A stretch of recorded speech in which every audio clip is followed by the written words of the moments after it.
En replay, quelle séance, 8002 points le CAC 40 en ce moment. Romain Daubry avec nous, Bourse Direct. Bonjour Romain. Et c'est vrai qu'on a de plus en plus de valeurs là qui signent dans la séance du jour des hausses à 2 chiffres. Société Générale gagne 13%, ArcelorMittal plus 12%, et sur le SBF 120, il y en a plusieurs aussi qui gagnent plus de 10%. Qu'est-ce que ça dit ça des forces en présence dans le marché, Romain ? Il y a des choses qui sont assez disparates quand même, mais des signaux intéressants. D'une part, ce sont plutôt des titres en retard qui sont toujours payés et repayés pour l'instant. Donc ça, c'est plutôt intéressant dans le comportement.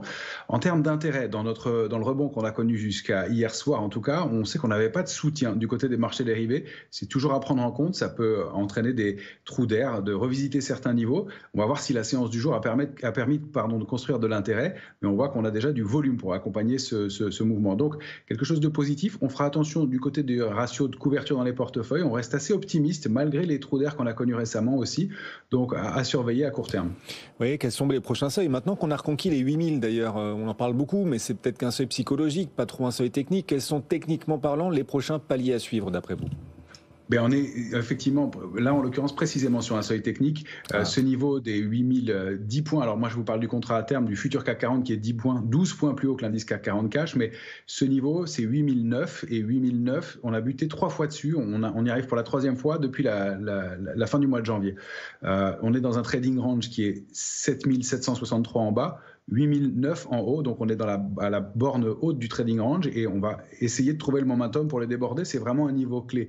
Si on y arrivait, on pourrait faire un mouvement de taille équivalente à la zone dans laquelle on a consolidé depuis une quinzaine de jours, c'est-à-dire qu'on pourrait aller chercher des extensions jusqu'à 8258 points sur l'indice CAC 40, ça fait un mouvement de plus de 3%. L'enjeu va vraiment être de voir si on va trouver le momentum pour déborder et préserver ce niveau sur plusieurs clôtures. Ce que nous en dit la lecture des intérêts, c'est que pour l'instant, c'était un peu faible, mais peut-être que la séance du jour va rebalancer les choses et qu'on va enfin créer un peu d'intérêt sur les marchés dérivés parce qu'on sait qu'en l'absence d'intérêt, c'est absence de main forte et donc des mouvements qui sont peut-être un peu plus fragiles. Mais on peut dire aussi qu'on a de l'intérêt sur pas mal de petites et moyennes capitalisations. Il y a pas mal de choses qui se déclenchent. Si ça n'est pas sectoriel global sur les petites et moyennes capitalisations, il y a quand même beaucoup de dossiers qui se réveillent.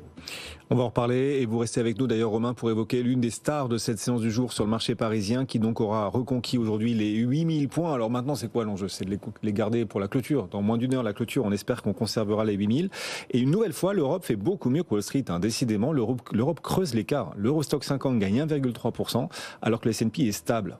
Impressionnante performance européenne depuis le début de l'année. C'est vrai que c'est assez dingue, assez impressionnant, et ça pourrait continuer. Ça, c'est Olivier Droyer qui nous l'a expliqué dans la Bourse Cash. Il y croit fermement. C'est à retrouver en replay. La Bourse Cash, cette séquence quotidienne sur l'application BFM Business. Et c'est vrai, Sabrina, Antoine, que ce qui semble encourageant dans la séance du jour, c'est que même certaines mauvaises nouvelles sont appréciées par le marché. Pernod Ricard, donc en hausse de 2,5-3%. Même Kering, qui perd quand même son directeur artistique. C'est l'objet de notre question du jour. Vous faites, vous tous qui nous suivez, partie de la famille BFM Bourse. Gucci se sépare de son directeur artistique. Faut-il en bourse oublier Kering? C'est la question qu'on vous pose aujourd'hui sur le fil X BFM Bourse, le fil LinkedIn aussi. Est-ce qu'il faut oublier Kering? Franchement, pas à long terme. En tout cas, faut pas l'oublier parce que aujourd'hui c'est une nouvelle un peu compliquée pour Kering qui a décidé de mettre fin aux fonctions de son directeur de la création pour Gucci. Gucci c'était lui qui était censé redynamiser un peu, redonner du peps à Gucci, qui représente 50% du chiffre d'affaires et 70% du résultat opérationnel de Kering, c'est pas rien. Donc il avait la lourde tâche de remonter tout ça.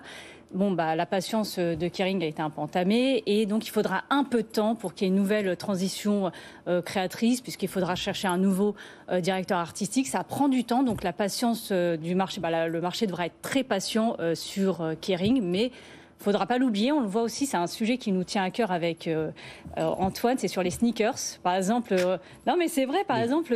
Les chaussures. Les chaussures, mais les baskets en particulier. Par exemple, New Balance, qu'on oubliait totalement, ou Salomon, finalement, ça reprend et ça reprend du terrain, ça gagne des parts de marché face aux mastodontes Nike. Donc, pour l'instant, Kering, c'est un peu compliqué, mais il faudra être patient. Il faudra être patient, mais le marché, manifestement, laisse le bénéfice du doute. Quand même, Gucci se sépare de son directeur artistique. C'est pas une bonne nouvelle en soi. Le titre Kering gagne quand même 2,3%. Non, mais preuve que ça bouge, preuve que Kering se creuse le cerveau pour trouver des solutions. Effectivement, on peut pas laisser cette marque. Gucci, ça parle partout dans le monde. C'est un patrimoine absolument incroyable pour un groupe qui travaille le luxe, qui travaille la marque, qui travaille l'excellence. Et c'est vrai que oublier Kering, mais certainement pas. En plus, ils ont de très belles autres marques, que ce soit Saint-Laurent, que ce soit Bottega Veneta. Alors c'est vrai que sur les derniers décomptes, les performances sont pas jolies, mais enfin c'est des marges absolument colossales. Ils ont vraiment des atouts incroyables. C'est vrai que le marché a eu tendance à les mettre, mais vraiment au fond du sac, du secteur du luxe, peut-être de manière un petit peu indue. Elle est tellement shortée, cette valeur, qu'au sein du secteur du luxe, on peut que la regarder maintenant pour un investissement à long terme. Alors on va regarder ce que nos auditeurs et téléspectateurs en pensent. Kering, faut-il oublier cette valeur en bourse ou pas? Bon, le marché est en train de répondre. On va regarder vos réponses à vous tous également sur notre fil X et LinkedIn BFM Bourse. Vous êtes une majorité, 47% pensez que oui, faudrait oublier Kering. Voilà, maintenant il faut oublier Kering. Vraiment? Ah ben je prends, franchement. Alors là, pas de souci les mecs. Vous tous qui nous suivez, si vous demandez, vous aurez trouvé un acheteur.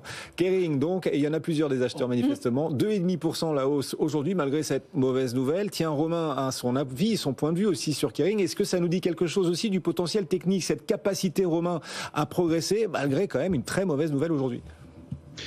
D'une part, effectivement, à très court terme, mais de façon un peu plus large, Kering, effectivement, s'est stabilisé au-delà d'un gros niveau de support à 213, et surtout, elle a donné un signal graphique très important. C'est que la bougie du mois de décembre a englobé celle du mois de novembre. C'est ce qu'on appelle en analyse graphique un avalement haussier. En mensuel, c'est un signe vraiment important. Ça signifie que les vendeurs avaient la main, ils ont continué à former de nouveaux plus bas au début du mois de décembre, et puis finalement, sur les acheteurs qui ont réussi à déborder les vendeurs sur un mois, et donc à former cette structure qui est vraiment un signal fort.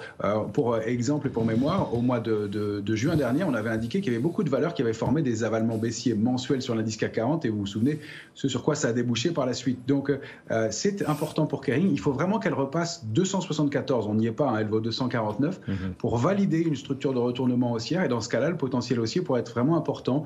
317 dans un premier temps et puis 355 ensuite.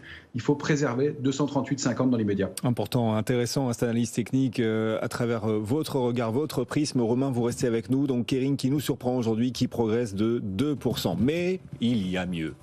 La plus forte hausse du CAC. C'est pas tous les jours, Société Générale. C'est pas tous les jours que ce titre signe la plus forte hausse. Et c'est arrivé un petit peu ces dernières semaines. On sentait que ça repartait un peu, une forme de remontada. Et alors là, aujourd'hui, c'est l'éclosion. Ça y est, les bourgeons donnent des fleurs et le titre Société Générale gagne 13% après une jolie publication. Ça mérite 13% de hausse, Sabrina? C'est beau, mais en tout cas, les résultats de Société Générale, ils sont applaudis par le marché. On le voit avec ce beau 13%. Parce que c'est quasiment un quasi sans faute pour Société Générale. Le produit net bancaire, c'est les revenus pour une banque, ont progressé de plus de 10%. Et à côté, les frais de gestion ont reculé, ce qui crée un effet ciseau positif. Et donc un bond de 60% du résultat d'exploitation. Et là, il dépasse aussi les attentes des analystes. Le bénéfice trimestriel a été multiplié par plus de 2 par rapport à 2023. Donc ça aussi, très bonne nouvelle. Et aussi, il dépasse le milliard d'euros. Et là aussi, c'est supérieur aux attentes des analystes. Et puis aussi, il y a peut-être une hausse du dividende en magasin. Donc ça intéresse le marché. Si j'osais faire une petite comparaison bête et méchante, je dirais que c'est peut-être un petit peu le Kering du secteur bancaire. C'est-à-dire le vilain petit canard qui se fait tout le temps torpiller. C'est vrai. En faisant oui, mais votre banque de marché, oui, mais votre banque de marché. La banque de marché, elle a bien marché. Et puis la banque de détail aussi. La banque de détail semble se réveiller assez nettement. Surtout en France. Donc du coup, vous voyez, si d'un seul coup, on prend 12%, parce que le marché, là, est en train de dire on s'est complètement gouré, quand même, quand un titre reprend 12% à ce niveau-là, dans un secteur aussi peu volatile que le secteur bancaire, c'est que le marché dit je me suis gouré, je rachète mes positions à découvert, eh ben c'est très bien et ce n'est que justice. Ah oui, donc vous souhaitez à Kering le même sort qu'à Société Générale, c'est plutôt ça. Oui. Alors là, je leur souhaite exactement ça, voire mieux. La remontada de Société Générale, 13% de hausse aujourd'hui pour cette valeur. Et c'est vrai qu'il y a un retour à l'actionnaire amené à s'améliorer, à se montrer de plus en plus généreux, ce retour à l'actionnaire. C'est ce qu'achètent sans doute les investisseurs aussi. Il y a aussi ça, et les analystes ne l'ont pas loupé. La Société Générale va être plus généreux qu'en 2023. L'entreprise va rendre 1,74 milliard d'euros de cash à ses actionnaires, soit sous forme d'actions ou de rachat d'actions ou de dividendes. C'est 75% de plus qu'en 2023. On est sur tous les ballons. Quelle séance riche, dense, enthousiasmante. 13% la hausse de Société Générale. Romain, on vous retrouve à nouveau, techniquement parlant, après cette hausse de 13%. Est-ce que le titre en a encore sous le capot, d'après vous, pour la suite ?